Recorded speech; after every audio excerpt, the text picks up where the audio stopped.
Bienvenidos a todas. Hoy día vamos a hacer uso de cursor implícito. Vamos a tratar de entender el concepto.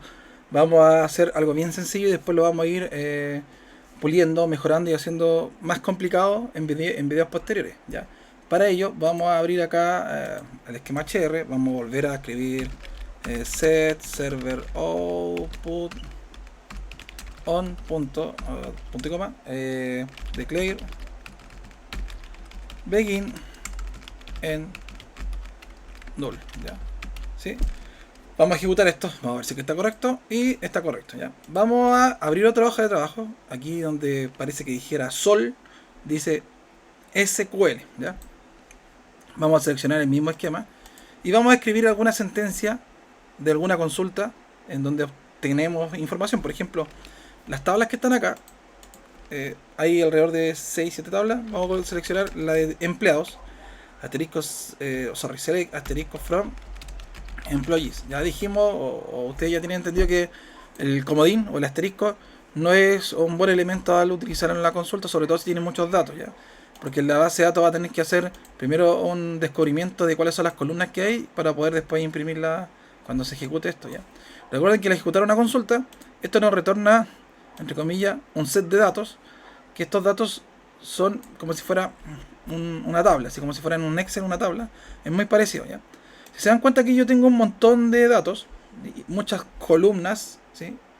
Tengo 1, 2, 3, 4, 5, 6, 7, 8, 9, 10, 11 columnas. De hecho, si yo me voy a la tabla, presiono control, clic, aquí hay un visor. Si se dan cuenta, dice que del 1 al 11 son 11 columnas las que están definidas en esa tabla, ¿ya? ¿Por qué se imprimieron las 11? Porque coloqué un comodín. El comodín va a hacer que se impriman todas las columnas. Y como no coloqué ninguna condición de filtro de los datos que están en la tabla, estoy obteniendo todos los datos, que son 107 registros que tiene esta tabla, que no son muchos, es poquitito. Eh, Esto es una consulta normal que podemos ejecutar, pero si nosotros quisiésemos agregar información o valor agregado a través de un bloque anónimo, vamos a tener que utilizar esto y ir a buscar datos específicos, ¿ya? Condiciones que hay que tener en vista para poder ejecutar un bloque anónimo con consulta, ¿sí? Es que no podemos ejecutar una consulta directamente. Tenemos que utilizar cursores implícitos o explícitos, ¿ya? Más adelante vamos a ver cuáles son los explícitos. Vamos hoy día a ver implícitos, ¿ya? Los implícitos tienen varias consideraciones. La primera consideración es que debe dar la consulta una única fila, solo una fila. Siempre tiene que dar una única fila, ¿ya?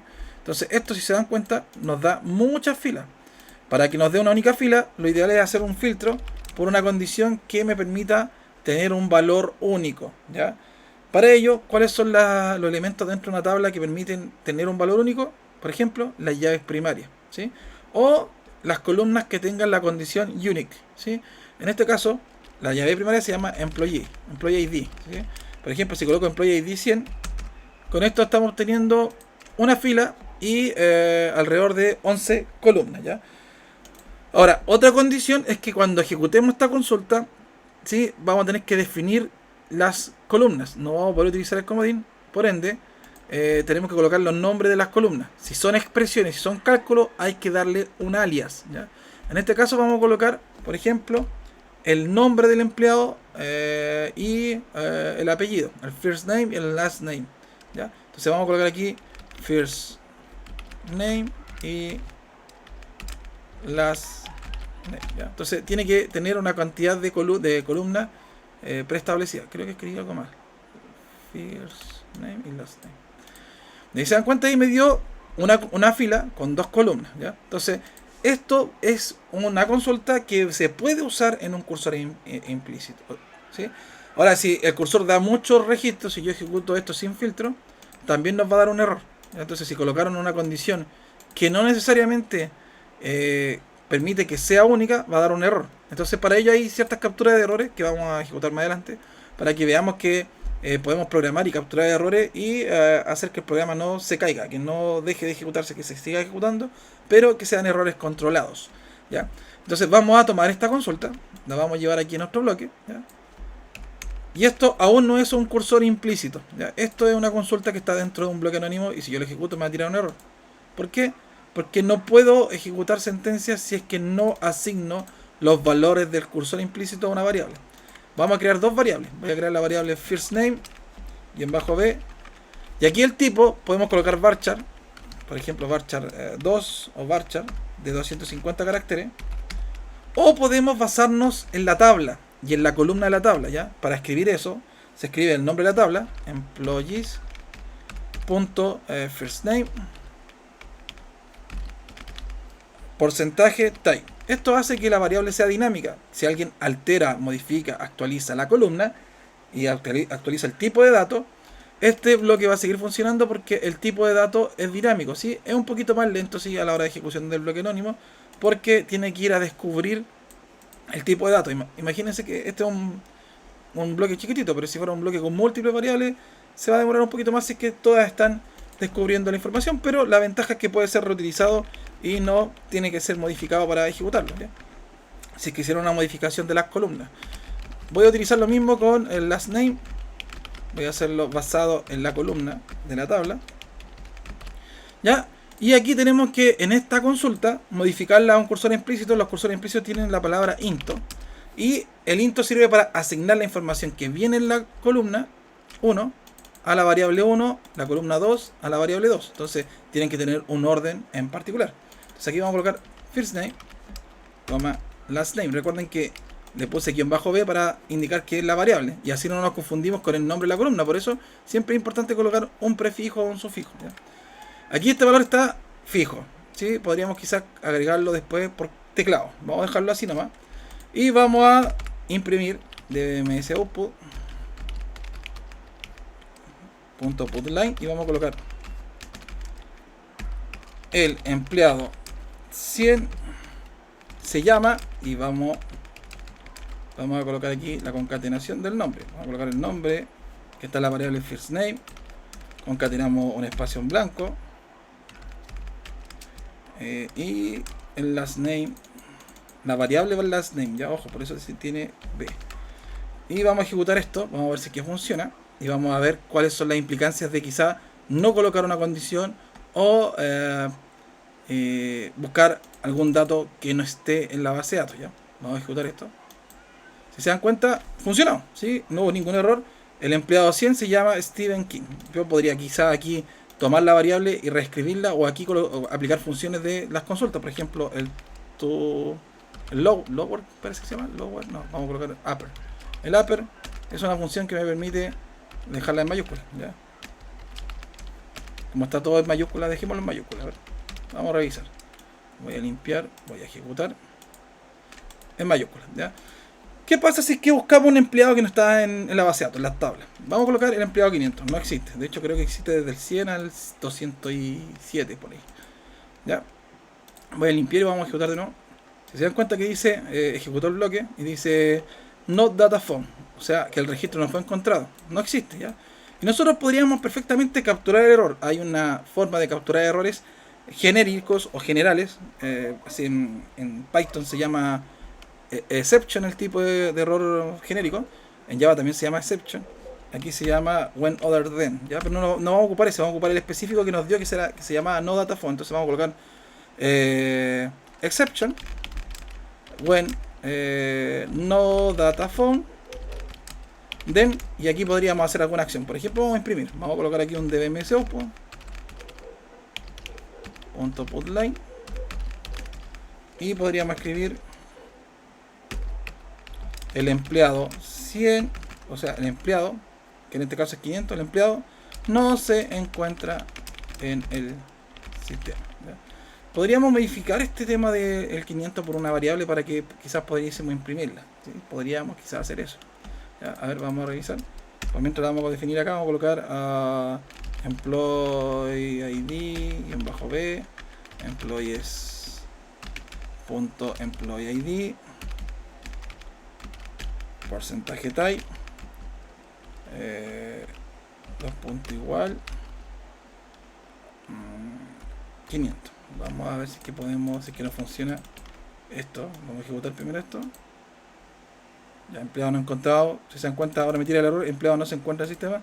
Vamos a ver si es que podemos modificar esto. Aquí esto debiese estar con pipe Y acá voy a checar esto para que se vea un poquito más el texto. Y aquí abajo también el empleado. Y vamos a colocar aquí el número. Py.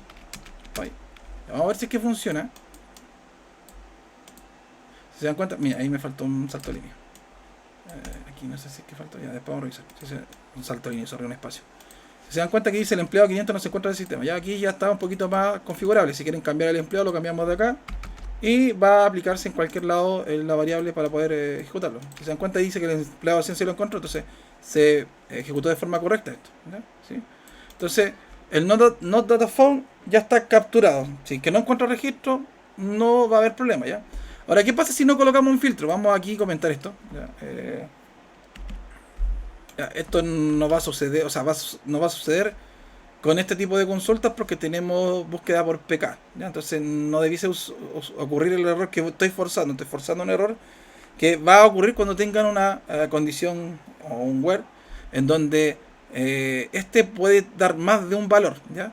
Y podría darse el caso que no sea único. Entonces ahí ustedes quizás tendrían que o mejorar el filtro o quizás capturar nomás el error y mostrar que no existe un único registro, ¿ya? Indicar que no existe un único registro, ¿ya? Para corregir eso, más adelante vamos a ver cómo corregirlo a través de una cosa que se llaman cursores explícitos, ¿ya? Vamos a ejecutar acá. Si se dan cuenta, aquí me tira un error. Voy a limpiar para que lo ejecutemos de nuevo. Y este es solo el texto. Si se dan cuenta, dice que retorna demasiadas respuestas o el número de respuestas es demasiado. Se supone que se espera una única fila, ¿sí? Entonces aquí está dando 107 filas, así que ejecutamos el select de esa forma, ¿ya? Para capturar eso, ya que en este caso no va a dar nunca porque la condición siempre va a estar con el employee ID. Igual voy a colocar aquí la excepción para que la vean.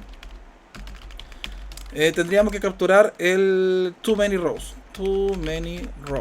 ¿ya? Que son demasiadas filas. Ese es el tipo de error. Colocamos un dbms output indicando que existen muchos resultados para la consulta, ¿sí? Existen muchos resultados para la consulta, ¿ya? O para el bloque que se está ejecutando, ¿ya? Vamos a ver algo.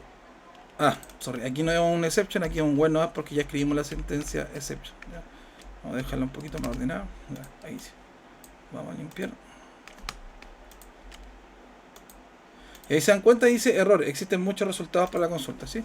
Vamos a dejar la consulta como debiese estar, o sea, el bloque anónimo como debiese estar, con la condición de filtro, ¿ya?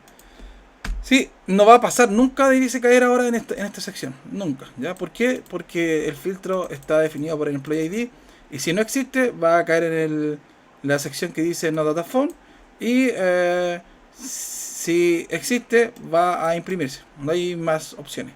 Esta tercera opción no va a ejecutarse, es un código muerto, como diríamos, ¿ya? ¿Sí? Por mientras lo vamos a dejar así, solo por temas de entender el concepto, ¿ya? Porque podrían tener una consulta en donde no vayan por un elemento único, si no es único, ahí tendrían que agregar este tipo de captura de errores. ¿Ya? Vamos a ejecutar esto. Ahí se dan cuenta, empleado 100, se llama Stephen King, vamos a colocar el 1000, va a seguir ejecutándose y va a seguir funcionando y cayendo en los únicos dos posibles códigos a ejecutar, ¿sí? Que es cuando todo ocurre bien, pasa por acá. Si hay algún error, va a caer acá porque el único error que puede dar es el de no data found momentáneamente, ¿ya? ¿Sí? Entonces, con esto ya vimos cursores implícitos, ¿sí? Podemos colocarle múltiples variables a las condiciones. Si se dan cuenta, antes estaba aquí, le agregamos una condición en base a una variable. Aquí antes estaba en fijo, ¿sí?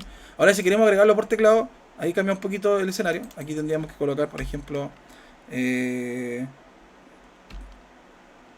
símbolo ampersand y el nombre de la variable que vamos a escribir por teclado. Por ejemplo, no sé, employee, ¿ya? No se está ocupando esta variable, ¿sí? Solo se está ocupando para imprimir ahí. Quizás podríamos reemplazar todo eso por eso, o quizás el employee ID, vamos a dejarlo acá. Vamos a colocar esta variable para no tener que modificar tanto el código. Vamos a dejar esa variable con la asignación de la variable que vamos a leer por teclado, ¿ya? Vamos a colocar aquí employee ID, ¿ya? Entonces, y vamos a dejar esto como estaba, ¿ya? Ahí solo agregamos aquí por teclado y cuando agreguemos el valor va a caer en ese elemento, ¿ya? Hay que tener la condición, sí, de que esto va a dar un texto, debiésemos transformarlo en números. To number, Y debiésemos colocarlo quizás como tipo texto con comillas simples, creo que era. Ya, vamos a ejecutarlo. ¿Sí? Esto por lo general no lo suelo ocupar porque es difícil que agreguemos parámetros de esta forma. ¿Ya? Se podría quizás colocar parámetros y colocar el número y después reemplazar cuando estemos ejecutando un script, también se puede. Sí, ahí quizás sea útil. Aquí como lo vamos a ocupar acá ahora no es muy útil, pero vamos a ejecutarlo. Si se dan cuenta me dice que introduzca la variable employee ID, que es ese texto que está ahí. Le voy a colocar 500, le voy a dar a aceptar. Y si se dan cuenta, reescribió la estructura. ¿Ya? Todo eso no es que haya un error. Te está diciendo, oye, el bloque anónimo era de esta forma. Tengo que reemplazar donde está este texto con ampersand por el valor que tú me asignaste y voy a ejecutarlo. Y al ejecutarlo me da el empleado 500 no se encuentra en el sistema. Ya recuerden que estoy sobreescribiendo la variable que está definida en 1000. ¿Ya? Entonces, por ejemplo, voy a ejecutar esto de nuevo. Le voy a colocar en vez de 500 el 105. ¿Ya? Y si se dan cuenta, el empleado 105 se llama David Austin. ¿Ya? Por lo general, esto se suele usar solo cuando están creando shell script con crontab y quieren pasar parámetros. ¿Sí? Solo para pasar parámetros se tiene que definir algo parecido. ¿Sí? Por lo general se definen con números. Se coloca número 1 y se puede escribir hasta con este símbolo. ¿Ya? Pero por mientras lo vamos a dejar como está. Vamos a borrar esto. Solo era para explicar que se pueden agregar cosas por teclado y que sea un poquito más dinámico. Lo vamos a dejar con el valor acá. ¿Sí? Y aquí vamos a ir modificando. ¿Sí? Esa es otra opción. ¿Ya? 1000, 250, vamos a ver si que existe. No se encuentra. El 200. Bueno. Si existe, se llama Michael Harnstein. ¿Ya? Entonces, en resumen, estuvimos viendo cómo utilizar un cursor implícito. Recuerden que se puede ejecutar una consulta, siempre tenga ciertas condiciones. La consulta tiene que dar una única fila, tiene que dar columnas preestablecidas. Si no pueden colocar el comodín, tienen que colocar la cantidad de columnas. Pueden ser 40, 20, 30, 10, 5. Pero tienen que especificarla. ¿Ya? Y lo ideal es colocarle un alias. En este caso, como estamos asignando, no es necesario quizás colocar el alias, pero como buena práctica, quizás colocar aquí un alias. Si es que lo necesitan, ya. Como dice, y ahí le coloqué un alias. Pero en esta oportunidad no es necesario porque estamos asignando en cursor implícito, ya. ¿Sí? Pero como buena práctica, yo por lo general sugiero que las consultas tengan alias, así no nos equivocamos del todo, ya. Pero aquí el valor va a ser asignado a la variable. Ojo, esto tiene un orden. Si aquí este primer elemento se va a mapear contra el primer elemento que está en el into, este valor se va a asignar al primer elemento que esté acá, al segundo elemento que está acá, ¿ya? Entonces tienen que ser del mismo tipo. Así que, ojo, por eso yo coloqué aquí first name y last name. Y estos son first name y last name en mayúscula. Eso como en resumen, chicos. También vimos el tema de captura de excepciones del noDataPhone y el toManyRows.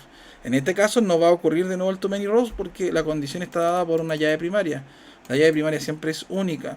Si está en la base de datos, va a imprimirlo. Si no está, va a caer por noDataPhone. ¿Sí? Entonces por aquí, esto es código muerto, como se dice en programación, no va a pasar nunca acá. Podríamos borrarlo, pero yo lo utilicé solo para que pudieran ustedes entender el concepto. Así que eso, chicos, nos vemos, cuídense. Chao.